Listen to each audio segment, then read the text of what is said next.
Sir నానిగారు చెప్పండి sir. ఇప్పుడు story అంతా శనివారం మీద డిపెండ్ అయింది కదా. ఇప్పుడు మరి గురువారం రిలీజ్ చేస్తున్నారు, అదేమన్నా మీకు అనిపించలా? ఏం చేద్దామంటారు మీరు? అది కూడా సింక్ అయితే బాగుండేది అనిపిస్తుంది. కాదు, ఏం చేద్దాం, శనివారం వేసి శనివారం తీసేద్దాం. సో తప్పదు కదండి, సినిమా కదండి. స్టోరీ శనివారం మీద ఉన్నంత మాత్రాన. అయితే మీకు రిలీజ్ సినిమాకి మీరు రన్నింగ్లో ఉన్నప్పుడే ఈటీవీలో ఒక ప్రోగ్రామ్ వచ్చింది, సరిపోదా శనివారం, దాని పేరు కూడా అది ఇంటిల్లి పాది. అవునా?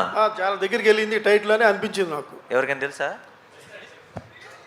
ఉంది ప్రోగ్రామ్. మీకు రేపు వాళ్ళు పిలుస్తారేమో బహుశా. మీరు ఇది క్రియేట్ చేస్తున్నారు, మేము చూసాం ఈటీవీ. సరిపోదా శనివారం అని లేదండి. జబర్దస్త్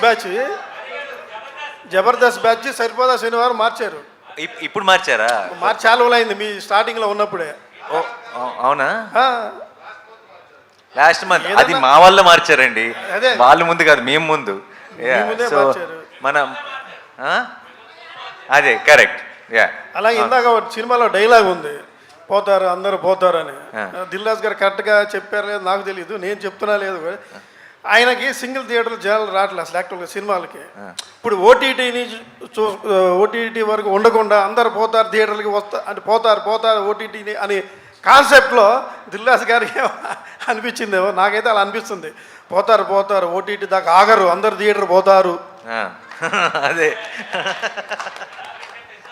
నానిగారు ఈ సినిమాకి సంబంధించి కథని ముందు నుంచి టీజర్ నుంచి ట్రైలర్ నుంచి రివీల్ చేస్తూ వస్తున్నారు. పాయింట్ ఏదైతే ఉందో రీసెంట్గా ప్రమోషన్స్లో ఎస్జే సూర్య గారు కూడా అసలు మీకు శనివారం ఎందుకు కోపం వస్తుంది ఆయన అన్ని ఇంటర్వ్యూలో రివీల్ చేస్తారు. సో ముందు నుంచి ఆడియన్స్ని ప్రిపేర్ చేస్తున్నారా అంటే పాయింట్ చెప్పడం వల్ల కొన్ని కథలు చెప్పి ముందే ప్రిపేర్ చేయడం కూడా మంచిదే అంటారా? సార్ నిజం చెప్పాలంటే ఐ డోంట్ నో, బట్ నాకు తెలుసు ఈ మధ్య అది ఆన్లైన్లో కానివ్వండి ఇంకోటి కానీ ఎక్కువ సినిమా లాంగ్వేజ్ ఇది ప్రతి జనరేషనల్గా మారుతూ ఉంటుందండి. బట్ చాలామంది ఈ మధ్య ఎక్కువగా మాట్లాడుతుంది ఏంటంటే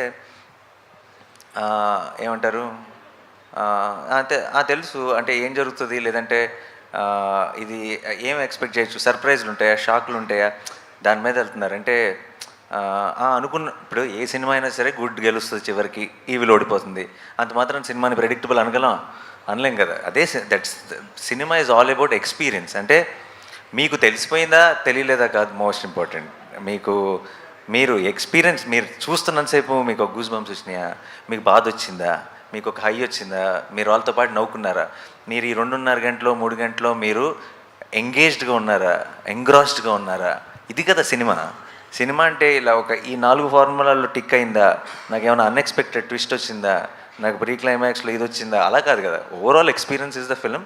so I'm not scared of telling the story before hand అండి. అండ్ మీరు అన్నట్టు ఒక థ్రిల్లర్లు కానీ సస్పెన్స్ ఫిల్మ్స్లో మొత్తం చెప్పలేం, ఎందుకంటే అవి బ్యాంక్ అవుతాయి కాబట్టి. మిగతా సినిమాలకి హ్యాపీగా కథ చెప్పేయచ్చండి. If the film is about an experience then you can, మీరు అస్సలు ఆలోచించకుండా డౌట్ లేకుండా చెప్పేయచ్చు. నానిగారు హలో అండి. Hi, here I am Babita from big TV. I'm very excited to watch the movie on 29th. So it's all about anger issues కదా, మీ anger issues గురించి స్టోరీ నడుస్తుంది. అండ్ రీసెంట్ ఇంటర్వ్యూలో కూడా మీరు చెప్పారు మీరు ఎక్కువసేపు యాంగర్ని హోల్డ్ చేసుకోలేరని. సో ఇన్ రియల్ లైఫ్ ఏదైనా యాంగర్ని హోల్డ్ చేసుకోకుండా రిగ్రెట్ అయిన ఇన్సిడెంట్స్ మీకు ఏవైనా ఉన్నాయా? And first of all, film is not about anger issue, and that's just a small point, but film is more about what is the real anger, నిజమైన కోపం అంటే ఏంటి అన్న దాని మీద సినిమా బేస్ అయి ఉంది. రియల్ లైఫ్లో నేను యాంగర్ ఇప్పుడు అసలు యాంగర్ పెద్దగా రాదండి, కంట్రోల్ చేసుకోలేని పరిస్థితి అప్పుడెప్పుడు ఒకసారి కాలేజ్లో వచ్చింది, దానికి రిగ్రెట్ అయ్యాను. రిగ్రెట్ అవడమే కాదు, దాని తాలూకు రిపర్కషన్స్ కూడా ఫేస్ చేశాను. కాలేజ్ అంటున్నారు కాబట్టి కొట్టలేదా వాళ్ళని ఎవరిని? అదే చెప్తున్నాను, చాలా రిపర్కషన్స్ ఫేస్ చేయాల్సి వచ్చింది. దాని డీటెయిల్స్లోకి వెళ్ళాను అనుకోండి, ఇప్పుడు మీరు నన్ను చూస్తున్న ఇమేజ్ మీ మైండ్లో మారిపోతుంది.